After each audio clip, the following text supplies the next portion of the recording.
and then all of a sudden the line flies past me, and I knew after he passed me that was it. Classic, actually. Right. We're all kind of on our knees and actually missed the goal going in. Obviously, Brexit's obviously going to happen. That's just like a matter of time. When's it happening?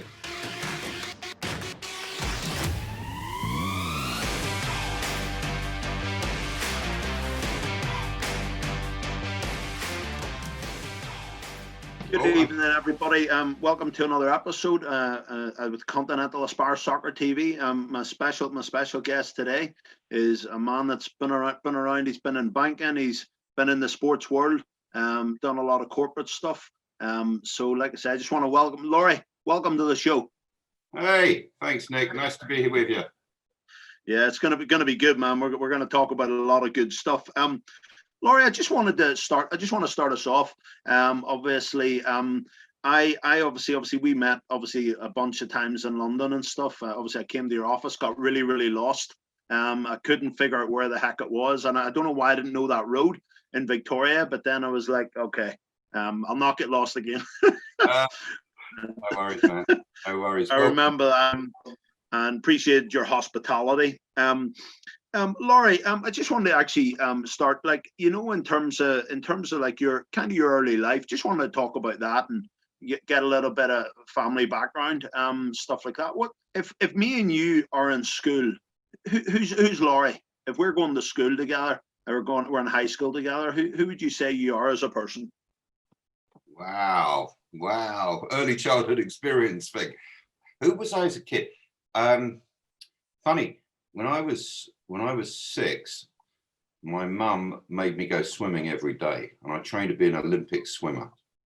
And when I was 10, I was in the Olympic trials for 200 meters breaststroke. Okay, I kid you not. And this kid beat me by 20 meters. I was a county swimmer, 200 meters breaststroke, 20 meters. That's like Usain Bolt v the rest. Okay, you can't make that speed up at swimming. And it was a guy called Duncan Goodhue, and he went on and won Olympic gold. And then when I thought I got to give up swimming, right? That's way too hard. And so the next thing we tried, she took me to a chess club, and I played 2 games of chess against this guy, and he wiped me out twice. And they said, look, he's the worst player in the club. If you want to join the club, why not be our guest? So I did. And 2 years later, I was club champion. 3 years later, I was county champion. And when I was 16, I was British champion. Okay, wow. National master when there was 1 grandmaster in the UK. Right. So if you say, what did I do as a kid at school? I don't think I'd spent any time there. Right. Really? So I was too busy doing this stuff. But no, to be honest, it was great fun. And I suppose when I look back on it, it was different. But we were kids from a competitive household. My mother used to teach bridge and play bridge for England. We did sports stuff, right? And played at, a pretty competitive level. I would still be playing chess now, but there's no money in it. There was no money in it. And it was great. And obviously now there's the Queen's Gambit on TV, which is a little bit like it was the early episodes. Not the bits where she's like in hospital and taking tranquilizers every day. Yeah, exactly. Right. Yeah, that wasn't my childhood for anyone watching, especially the kids. But it was different, and that's what I did. As a kid, we used to go to the football a lot, right? So I lived between Arsenal and Spurs, and so we actually used to go alternate weeks to both, and it was the kind of the era of 1-0 to the Arsenal, when Arsenal was pretty much an Irish team. I don't know if you remember. That's right, yeah. Jennings, in fact, the whole team was Irish, with Brady, O'Leary, Stapleton, Pat Nelson, Sammy Nelson, Pat Rice, Jennings in goal. It was pretty much an Irish-Scottish team, the entire team, right? And was that the era when Eddie wasn't in the team? He would have been in that team at that time, I think. Sorry, say again. Who was? That would have been Graham Ricks. He would have been in that Graham team, Ricks. right? He was the only English guy with a curly hair, right? Yeah. Yeah. And it was just after the era where every Arsenal player went to prison, right, for doing something bad. Right. Spurs had taken on the Ardiles, Villa, Glenn Hoddle, Hazard, win 5-1, lose 6-2, Right. But also players were much more into their games. You know, Spurs had Graham Roberts and Paul Miller in defence, Right. both of whom only ever played for Tottenham. Right. Right. So they're one club men, pretty much. Yeah. Ardiles, when he first came, no one had seen anything like it. I don't know if you remember, a little guy, but just amazingly fast. Even his own team were trying to kick it, right? He was just too quick. But he was a great player to see live. Just, it was all speed, right? And balance. Right. And it was great fun. And yeah, we used to go to, it was pretty nuts times in football. And, you know, it was the contrasting styles was quite incredible. Right. Okay. Yeah, I did have a conversation with Graham Ricks about that, and coming from up north, coming down to London, he said Arsenal was very magical back in the day. It was a really special club, you know, compared to now. You know, very different. Yeah.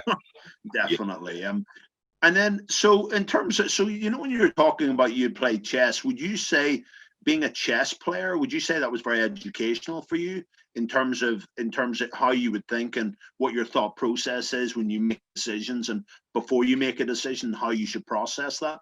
Would you say that helped you down the road? I think it helped and it hurt. Okay, I think the good things is it's an analytical game. You've got to think ahead. Right? If I do this, what will my opponent do? What will the other side do? And you get path-dependent moves, right? So you go down different tracks, and during the life of a deal or a transaction, that often happens. You say X, they'll reply with Y. Y leads you to 2 or 3 opportunities, and that's how it progresses. The bad thing about chess is it's very analytical, right? You don't spend a lot of time dealing with people, and you're often in a bad position trying to hold on to draw, right? Right. In real life, you don't do that. You just say, I've had enough of this one. I'm moving on to the next, right? You know, and so the challenge for chess players is that one, that you can spend an awful lot of time trying to make and save a bad position.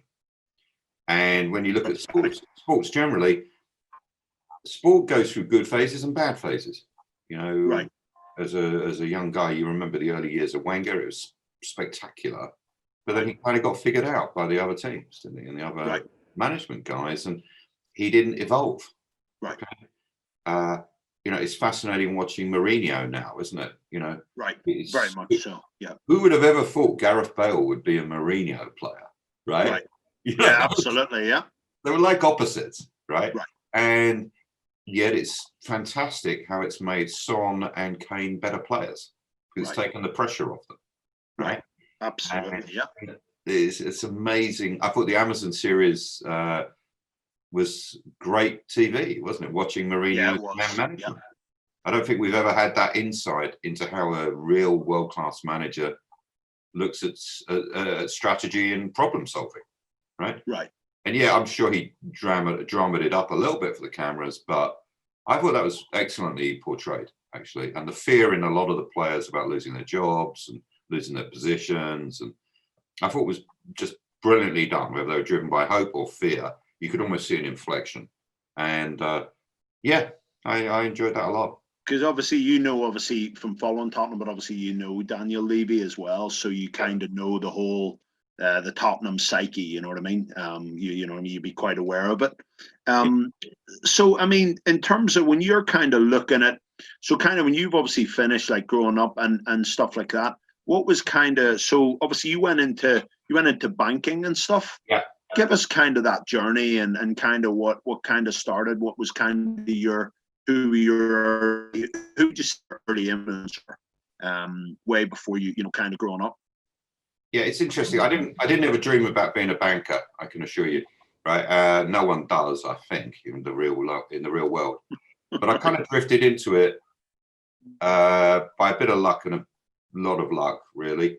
And I was fortunate enough to get a break. I didn't have particularly any strong qualifications.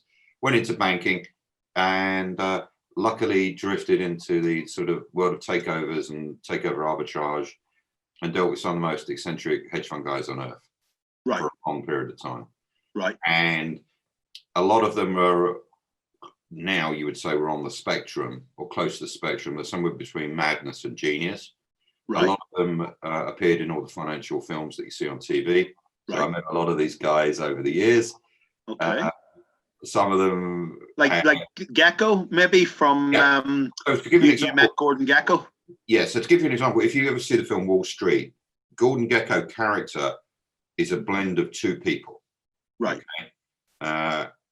Oliver Stone would probably say that, but it is, and it was the looks of a guy called Ivan Boesky, who's kind of famous banker who went to prison most notoriously in a book called Den of Thieves. He was one of the first big insider traders. Okay. And all the lines came from a guy called Marty Bruce, who had a hedge fund called Bruce and Co. And he would always say, "Hey, Laurie, have you got a dog yet? You've got to have someone to talk to." And in the film, it comes out as, "You need a friend, buy a dog." And Boesky used to have the slick back hair and the piercing blue eyes, and lives on the West Coast. And yeah, I used to meet all these guys and trade with these guys quite a lot. And Oliver Stone originally made the movie to try and show that Wall Street was a bad place, but actually inspired a whole generation of people to go into hedge funds, right? Because they thought, I want to be like that. I want to get that money, and I want to marry that beautiful woman, and break a few eggs, you break a few eggs. I wasn't quite on that side of it. I was sort of more on the execution side and just dealing with them rather than becoming one of them. But, being like a closer and things like that. Really, absolutely. Because would you say that's an art? Being a closer, being able to close deals in terms of execution, and do you think it's a lost art? It's funny. I think it is a lost art. I think nowadays most people, when they look at transactions, particularly in sport, think if they've got the money or they've got the player, everything else will fall into line. But actually, it doesn't. Right? There's lots of moving parts in transactions. Absolutely. Yeah. So when you look at, say, buying a club, you've got to agree with the owners, the club, the money, your money, the regulators, and actually put on an image of where you want to be so that you don't get blown away by the fans or the media or anyone else. There's a lot of moving parts to these transactions. When you transfer a player, you've got, and you've really got to approach it logically.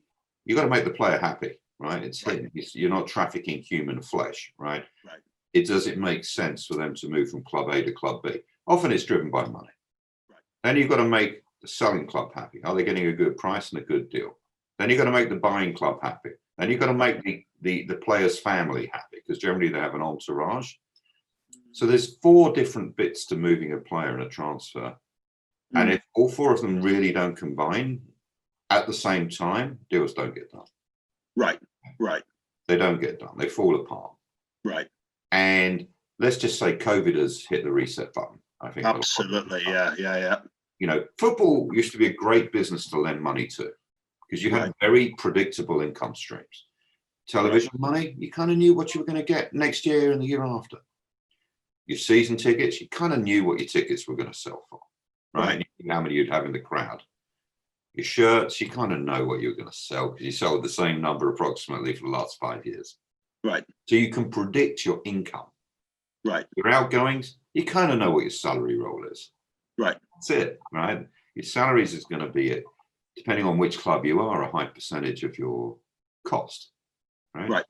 So you kind of knew your financial position. And people say sport's very unpredictable and it's very hard to deal with. Actually, until COVID hit, it was pretty predictable, actually. Right. Yeah, we didn't know the results, except in Italy, probably, where they did know the results. No, but they not anymore. I hear not anymore. Right. 20 years. But you kind of got a high visibility on predicting your income, and a high visibility on what your costs were going to be. If you want to spend 50 million on a left back, that's up to you. Right. Now, what you're seeing, I think, now is there's a transference of ownership from basically rich people to professional investors. Right. And this has been accelerated by COVID. Right. Okay. Because COVID has meant you don't know what you're going to earn on your tickets. You don't have match day revenue. Right. Television money has pretty much stayed the same. Right. Okay? So it's unaffected then, the TV aspect of it. In France, Media Pro are looking at changing their deal. In the UK, when they had the reset button, there was a lot of complaints out of Asia about it being unfair on the Asian rights holders, because, for example, all the games in Indonesia are shown at 2 a.m. Right. That's hard to get sponsors, Jerry. That's hard to get people Right. to stop at 2 a.m. that are working the next day. Literally, yeah. That's a hard sell, yeah. That's a hard sell, even if you're a fanatic, right? Exactly. Absolutely. Yeah. And so that was where you saw some dislocation from some of the TV money a few months back. But generally, it's pretty predictable. And there's talk of Amazon now coming into rugby to do rugby television and TV rights. And there is a perception, and I think rightly, that the Premier League is a very exciting place to watch football. Right. There are no easy games in the Premier League. There isn't, exactly. Yeah. You know, you think of any other league around Europe where every game is competitive. Absolutely. Like really competitive. And it's hard. And I think that's why we love it, right? We love it. And absolutely. It's to win the Premier League is a great achievement. Absolutely. You know. Do you know one of the things I actually wanted to actually ask you, Laurie, and I think it's very relative to what you just said. So see, when you look at competition, and obviously you look at like your whole, obviously from your time, obviously working with, has obviously been the chairman and stuff of Bally International and doing all the stuff you've done. And obviously we'll talk about like your transition here from kind of, like I say, North Square Capital and stuff, and all the just where you've been over the last 20 years. Do you not think that in terms of the world we live in, I suppose if you look at like the politics and how politics is shifting, that obviously you look at Starmer now, he might try and get elected. Do you not think that do you think people need to be more politically aware? Okay, you look at COVID, you look at Brexit, those are political issues. They're not, everybody has to take an interest in it. So do you think with all of those things, do you think that that's really, people need to think on a capitalist level rather than think in a socialist dynamic? Because socialism doesn't work. I think we agree with that. I mean, what are your thoughts on that? Because obviously you'd be a capitalist, you know what I mean? You wouldn't be a socialist. Definitely not. No, it's hard to work in finance for 30 years and say you're a socialist, right? Right. I used to rob the rich and give to the richer, was how I tended to approach my Robin Hood approach to business. Right. But I think it is politics. Right. Sport is influence. Okay.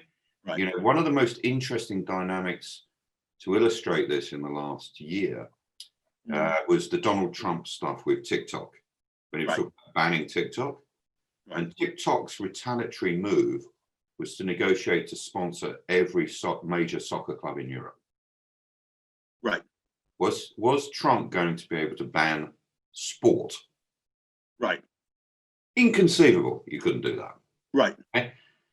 And you'd have had TikTok's name across every shirt. Wow. Well, they're doing very well. They've done okay, right? But what I would say is sport has always been influential and powerful to be associated with for leaders, okay?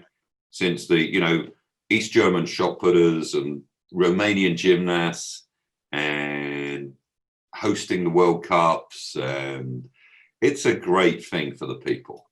In fact, it started in Roman times with Caligula and all this sort of stuff and the Colosseum.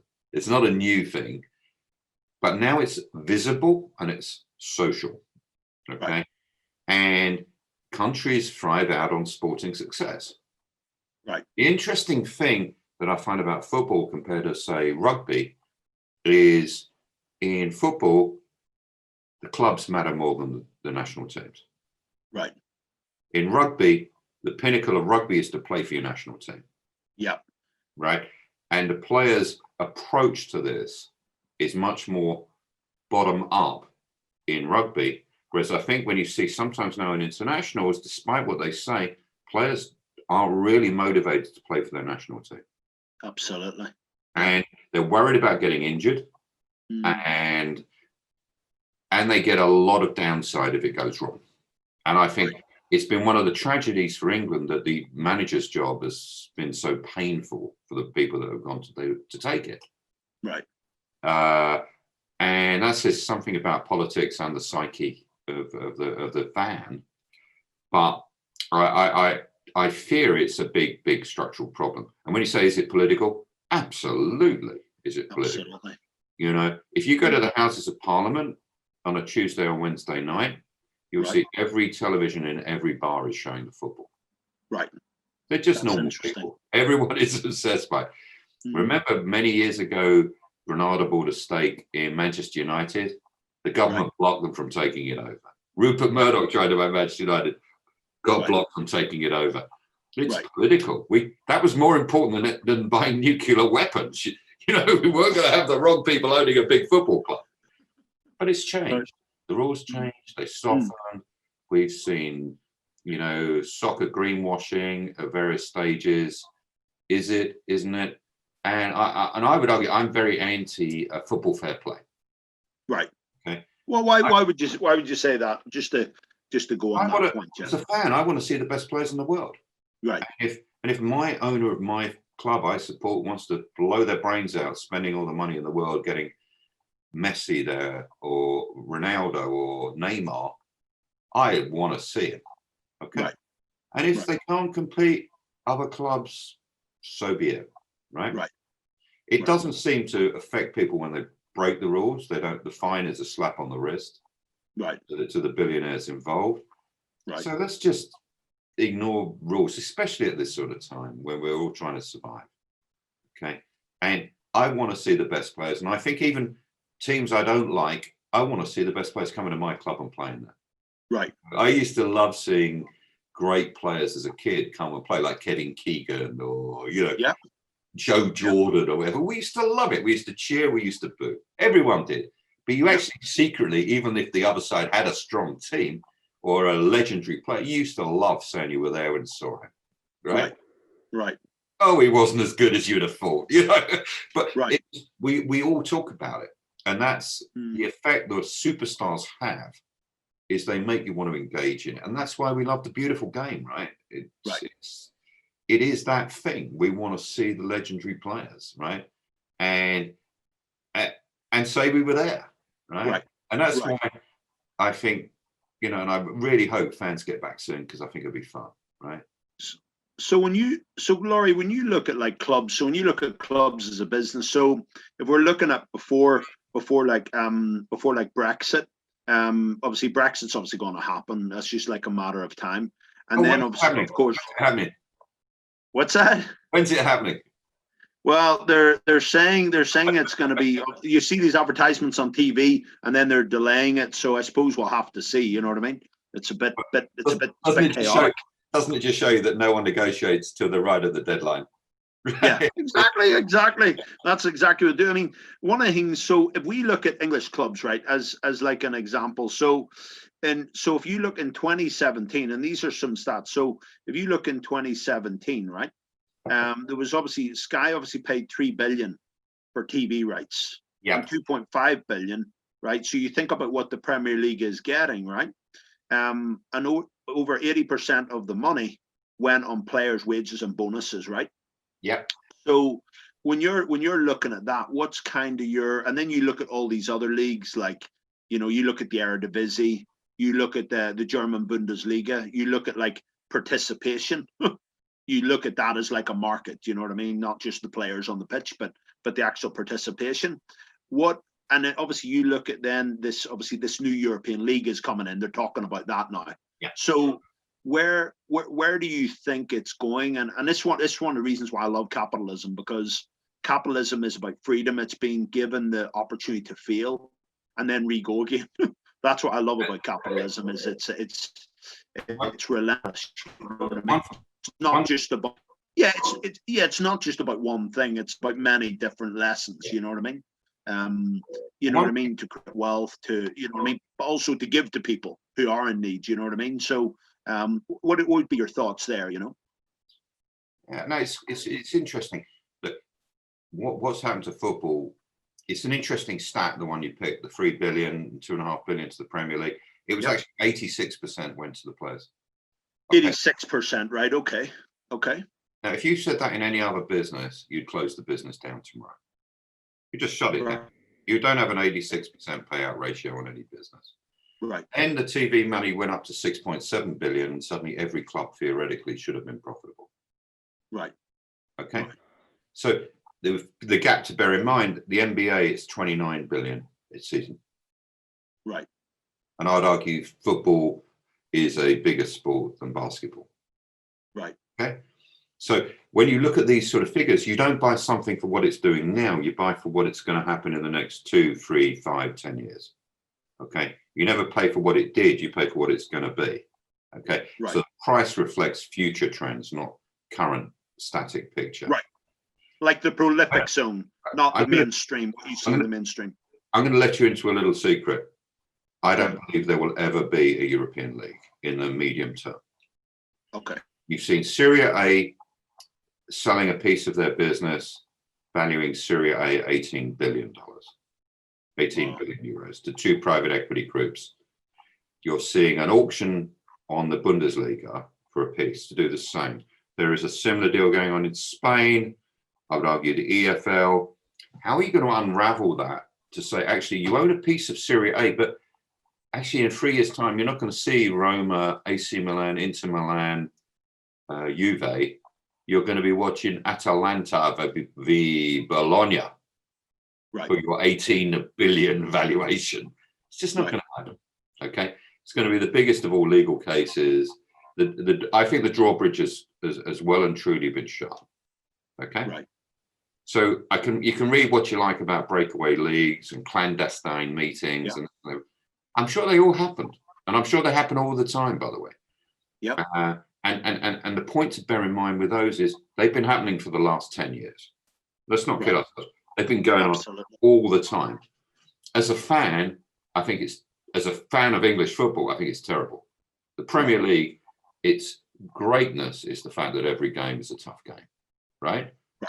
And if you take off the top clubs, it's not going to be a great thing. And I think their argument is that economically, Liverpool has more in common with Bayern Munich and AC Milan than it does with Burnley. Right. And I think that's true. Yep. But that doesn't mean that you should spin the leagues off. It just means your economic model is very similar to these clubs. Right. So what's going to happen, Laurie, with like the FA Cup? Do you think that's lost appeal? If you look at it as like a tournament, or because a lot of clubs, especially the top, like they're just not bothered about it now. It doesn't have the magic anymore. Maybe for the non-league clubs it does, but for Premier League clubs, I don't think they're bothered. No, they're not. When you were a kid, or when I was a kid, cup final day was something special. We'd all meet up around 9:30. You'd watch the guys on the coach on the road to Wembley being interviewed on the coach. They'd have question of sport. They would have historical players. You'd all have lunch. There'd be the build up down Wembley Way. Abide with me. Kick-off was 3:00 on a Saturday afternoon. Right. And in fact, most of my relations would probably be asleep on the settee by that moment. Having peaked too early, if that makes sense. But it was absolutely, yeah. The cup final day was a family day. We all watched every cup final. Absolutely. No matter if it's your team, 100%. It was a full day event, right? Right. Now it's on a Sunday at 5:00, right? Right. Right. The television is telling you that it's been de-emphasized, right? Right. And I think that's a terrible thing. I think there was something magical about cup games. There used to be something truly great about cup finals, and it's a real shame. And it's not just about the underdog factors. It was actually just an amazing occasion. Do you remember the cup final songs with like Chris Waddle and Oddle? Yeah. They were good. Yeah. They were great. They were so bad. They were great. You know? Oh, they were absolutely. Yeah. But we loved them, and that has gone. That magic of the whole build-up the week before, the stuff, it didn't matter. You know, the crazy gang beating Liverpool. You remember John Aldridge missing a penalty, Arsenal winning 3-2, the 2-0 up with 7 minutes to go against Man United. Man United bring back to 2-2. They're still celebrating, and Arsenal win 3-2. Alan Sunderland with the afro haircut and the moustache. Do you remember? You know, Yeah. Well, you know who it was that put the ball in the box for that goal? You. It was Graham Ricks. But it was you. No, heck no, man, no. And I was Definitely not. My left peg was good, but it wasn't that good, you know. And I was in the crowd that day at the Arsenal end, and we thought we'd blown it. Actually, Right. We were all kind of on our knees and actually missed the goal going in. United were. I don't think they were switched on, but then they got 2 goals. 2 goals in like 2 minutes. They got 2 goals in quick succession. You know what I mean? It was. I think Jimmy Nicol. I think he was playing at right back. He was supposed to be marking Graham Ricks. He was playing at right back out there. I think. You know what I mean? He's interesting player. You know. Graham Ricks was a really. And it was. Well, it's funny. It's funny because you know Sammy Nelson. Sammy Nelson, right? He obviously worked with my dad. You know, my dad knew him fairly well. And one of the things Sammy said, he said, Sammy, why did you stop playing the game? And he said, Malcolm, I'll be very honest with you. One day I had the ball. I'm running up the left-hand side. And then all of a sudden the line flies past me. And I knew after he passed me, that was it. Classic. Very witty. Went on. So yeah, he's a funny guy, you know. And so I hate to do this, but I've got to be on something in about 2 minutes, my man. No, that's cool, man. We could talk all night. Yeah, no, man. It was good. It was good though, Laurie. We got to talk about everything that I was wanting to speak about and stuff, man. But no, man, we'll definitely.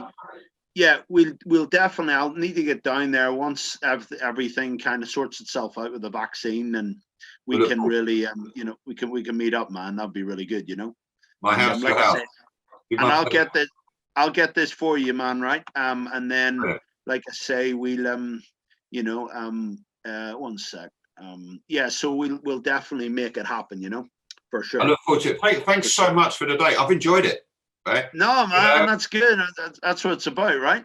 You know a lot of stuff. It's very interesting. It's interesting hearing you know a lot of stuff because, you know, although we look at the same things, you've got a different lens to me, right? Because of what you've done and what you do. And to be continued, my man. Well, like I say, I'm probably going to do a lot of stuff out in Florida here, so I can see myself doing a lot more stuff out there. Yeah, once the COVID situation subsides. Yeah, for sure. Fill me in and take care. Be safe. Yeah. I will do, man. I will do, and I'll get this. Give me about like a week or so, and then we'll have this right back once the team have it sorted, you know. And I'll send it over to you. Great pleasure. Take care. Yeah. I will do, mate. Catch you there, bud.